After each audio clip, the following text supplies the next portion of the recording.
Rusia-Ukraina adalah perang berkelanjutan antara Rusia bersama dengan pasukan separatis pro-Rusia dan Ukraina.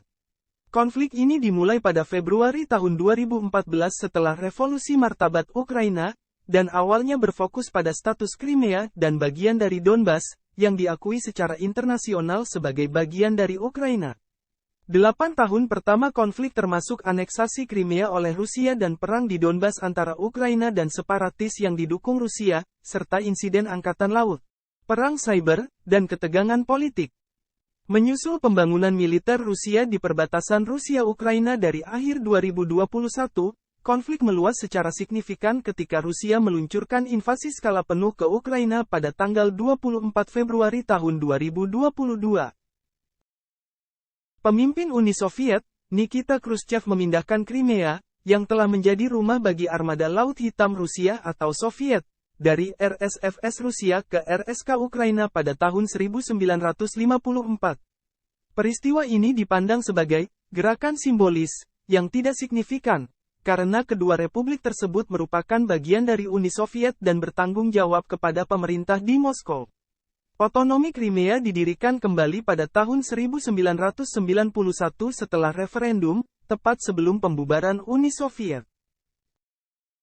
Meskipun menjadi negara merdeka sejak tahun 1991, sebagai bekas Republik Soviet, Ukraina telah dianggap oleh Rusia sebagai bagian dari lingkup pengaruhnya. Yulian Chivu dan rekan penulisnya mengklaim bahwa sehubungan dengan Ukraina, Rusia mengejar versi modern dari doktrin Brezhnev tentang kedaulatan terbatas, yang menyatakan bahwa kedaulatan Ukraina tidak boleh lebih besar daripada Pakta Warsawa sebelum runtuhnya lingkup pengaruh Soviet. Klaim ini didasarkan pada pernyataan para pemimpin Rusia bahwa kemungkinan integrasi Ukraina ke dalam NATO akan membahayakan keamanan nasional Rusia. Setelah pembubaran Uni Soviet pada tahun 1991, baik Ukraina dan Rusia terus mempertahankan hubungan yang sangat dekat selama beberapa dekade. Pada saat yang sama, ada beberapa hal yang mencuat, yang paling penting persenjataan nuklir Ukraina yang signifikan, yang Ukraina setuju untuk ditinggalkan dalam Memorandum Budapest tentang jaminan keamanan dengan syarat bahwa Rusia dan penandatangan lainnya akan mengeluarkan jaminan terhadap ancaman atau penggunaan kekuatan terhadap integritas teritorial atau kemerdekaan politik Ukraina. Pada tahun 1999, Rusia adalah salah satu penandatangan piagam untuk keamanan Eropa, di mana ia menegaskan kembali hak yang melekat pada setiap negara yang berpartisipasi untuk bebas memilih atau mengubah pengaturan keamanannya, termasuk perjanjian aliansi, saat mereka berkembang. Poin kedua adalah pembagian armada Laut Hitam. Ukraina setuju untuk menyewakan sejumlah fasilitas angkatan laut termasuk yang ada di Sevastopol sehingga armada Laut Hitam Rusia dapat terus berpangkalan di sana bersama dengan Angkatan Laut Ukraina. Mulai tahun 1993, hingga 1990-an dan 2000-an, Ukraina dan Rusia terlibat dalam beberapa perselisihan gas. Pada tahun 2001, Ukraina, bersama dengan Georgia, Azerbaijan, dan Moldova, membentuk sebuah kelompok yang disebut GUAM, yaitu Organisasi untuk Demokrasi dan Pembangunan Ekonomi. Yang dilihat oleh Rusia sebagai tantangan langsung ke CIS, kelompok perdagangan yang didominasi Rusia yang didirikan setelah runtuhnya Uni Soviet. Rusia semakin kesal dengan revolusi oranye tahun 2004, yang membuat Viktor Yushchenko yang pro-Eropa terpilih sebagai presiden, bukan Viktor Yanukovych yang pro-Rusia. Selain itu, Ukraina terus meningkatkan kerjasamanya dengan NATO, mengerahkan kontingen pasukan terbesar ketiga ke Irak pada tahun 2004, serta mendedikasikan pasukan penjaga perdamaian untuk misi NATO seperti pasukan ISAF di Afghanistan dan KFOR di Kosovo. Yanukovych terpilih pada 2010 dan Rusia merasa bahwa banyak hubungan dengan Ukraina dapat diperbaiki. Sebelum ini, Ukraina belum memperbarui sewa fasilitas angkatan laut di Crimea, yang berarti bahwa pasukan Rusia harus meninggalkan Crimea pada tahun 2017. Namun, Yanukovych menandatangani kontrak baru dan memperluas kehadiran pasukan yang diizinkan serta mengizinkan pasukan untuk berlatih di Semenanjung Kerch. Banyak orang di Ukraina memandang perpanjangan itu sebagai inkonstitusional karena konstitusi Ukraina menyatakan bahwa tidak ada pasukan asing permanen yang ditempatkan di Ukraina setelah perjanjian Sevastopol berakhir. Yulia Tymoshenko, tokoh oposisi utama Yanukovych, dipenjara atas tuduhan yang disebut penganiayaan politik oleh pengamat internasional, yang menyebabkan ketidakpuasan lebih lanjut terhadap pemerintah. Pada November tahun 2013, Viktor Yanukovych menolak menandatangani perjanjian asosiasi dengan Uni Eropa, sebuah perjanjian yang telah dikembangkan selama beberapa tahun dan yang sebelumnya telah disetujui Yanukovych. Yanukovych malah menyukai hubungan yang lebih dekat dengan Rusia. Pada September tahun 2013, Rusia memperingatkan bahwa jika Ukraina melanjutkan perjanjian perdagangan bebas yang direncanakan dengan Uni Eropa, itu akan menghadapi bencana keuangan dan kemungkinan runtuhnya negara. Sergei Glaziev, penasihat Presiden Vladimir Putin, mengatakan, pihak berwenang Ukraina membuat kesalahan besar jika mereka berpikir bahwa reaksi Rusia akan menjadi netral dalam beberapa tahun dari sekarang. Ini tidak akan terjadi. Rusia telah memberlakukan pembatasan impor pada produk Ukraina tertentu dan Glaziev tidak mengesampingkan sanksi lebih lanjut jika perjanjian itu ditandatangani. Glaziev mengizinkan kemungkinan munculnya gerakan separatis di timur dan selatan Ukraina yang berbahasa Rusia.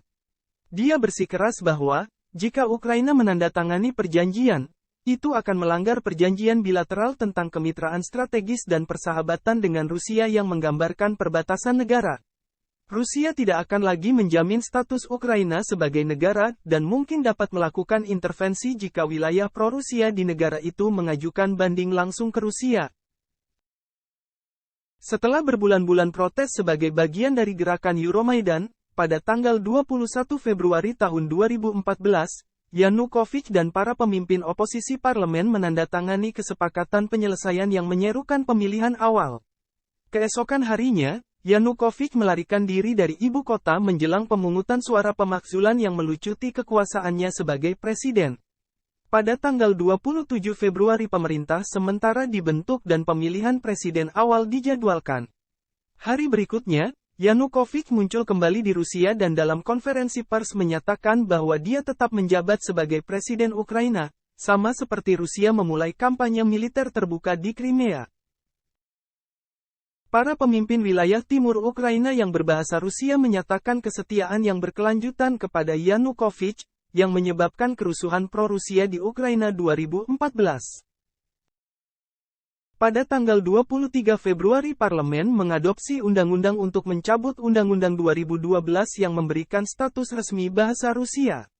RUU itu tidak disahkan, namun proposal tersebut memicu reaksi negatif di wilayah berbahasa Rusia di Ukraina, yang diintensifkan oleh media Rusia yang mengatakan bahwa populasi etnis Rusia berada dalam bahaya.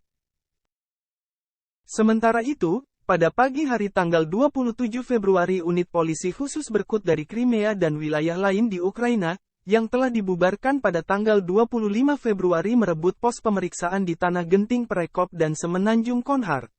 Menurut anggota parlemen Ukraina Hennady Moskal, mantan kepala polisi Crimea, Berkut memiliki pengangkut personel lapis baja, peluncur granat, senapan serbu, senapan mesin, dan senjata lainnya. Sejak itu, mereka telah mengendalikan semua lalu lintas darat antara Crimea dan kontinental Ukraina.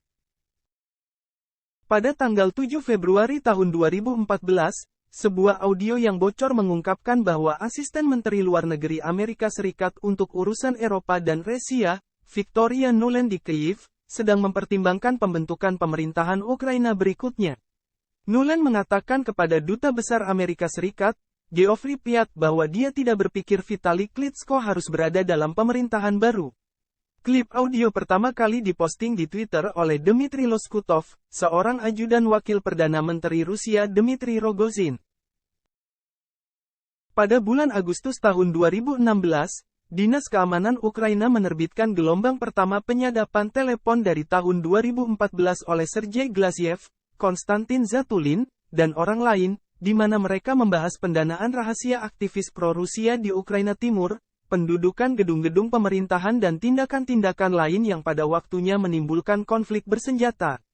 Glaziev menolak untuk menyangkal keaslian penyadapan, sementara Zatulin menegaskan bahwa itu nyata tetapi diambil di luar konteks. Kumpulan lebih lanjut disajikan sebagai bukti selama proses pidana terhadap mantan Presiden Yanukovych di pengadilan Obolon, Kyiv antara 2017 dan 2018. Pada awal Februari tahun 2014, Glaziev memberikan instruksi langsung kepada berbagai partai pro-Rusia di Ukraina untuk memicu kerusuhan di Donetsk, Kharkiv, Zaporizhia, dan Odessa. Glaziev menginstruksikan berbagai aktor pro-Rusia tentang perlunya mengambil alih kantor pemerintahan lokal, apa yang harus dilakukan setelah mereka diambil alih, bagaimana merumuskan tuntutan mereka dan membuat berbagai janji tentang dukungan dari Rusia, termasuk mengirim orang-orang kita. Dalam panggilan lebih lanjut yang direkam pada bulan Februari dan Maret tahun 2014, Glaziev menunjukkan bahwa Semenanjung tidak memiliki listrik, air, atau gas sendiri, dan solusi, cepat dan efektif, akan ekspansi ke utara. Menurut wartawan Ukraina, ini menunjukkan bahwa rencana intervensi militer di Donbas untuk membentuk negara boneka Novorossiya yang dikendalikan Rusia untuk memastikan pasokan ke Crimea yang dicaplo telah dibahas jauh sebelum konflik benar-benar dimulai pada bulan April.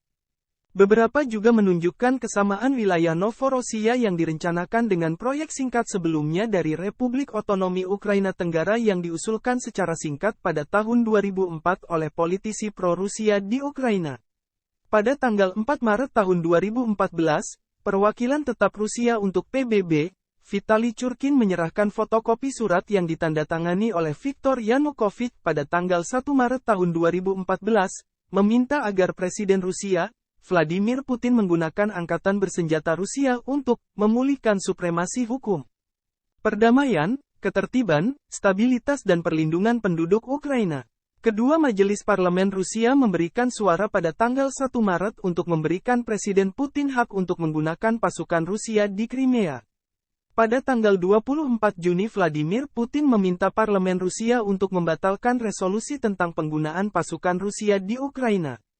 Hari berikutnya Dewan Federasi memutuskan untuk mencabut keputusan sebelumnya, menjadikannya ilegal untuk menggunakan pasukan militer terorganisir Rusia di Ukraina.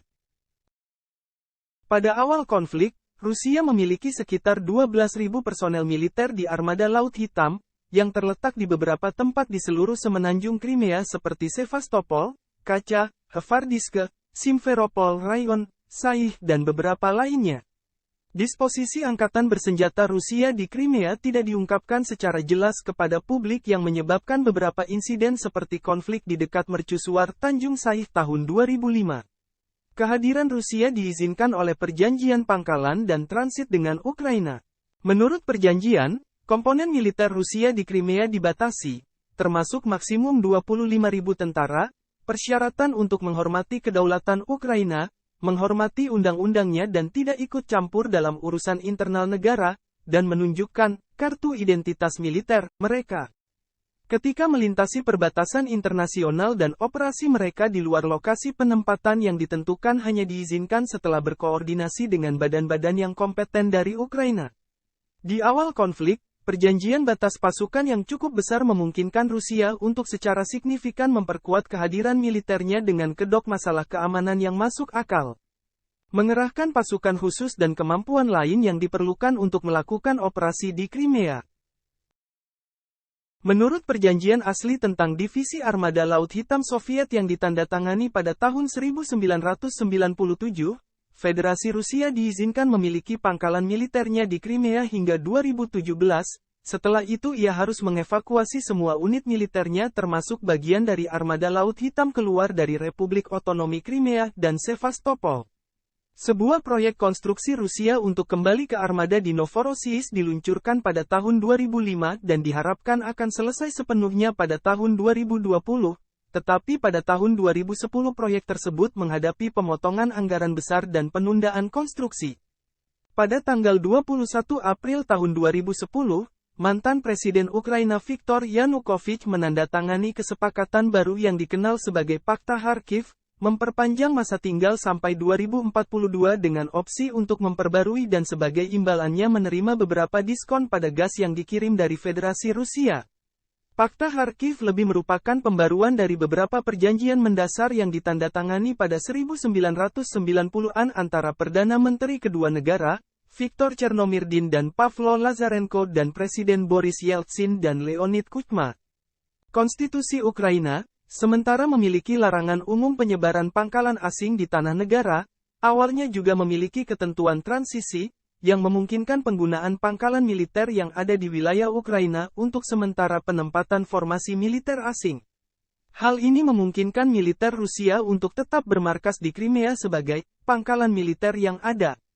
Ketentuan konstitusional tentang pangkalan yang sudah ada sebelumnya dicabut pada 2019, tetapi pada saat itu Rusia telah mencaplok Crimea dan menarik diri dari perjanjian pangkalan secara sepihak. Perang antara Rusia dan Ukraina memiliki dampak besar bagi kedua negara dan wilayah sekitarnya, termasuk ribuan kematian, pengungsi, dan kerusakan ekonomi dan infrastruktur. Upaya internasional untuk menyelesaikan konflik antara kedua negara masih terus berlangsung, meskipun masih belum ada solusi yang definitif.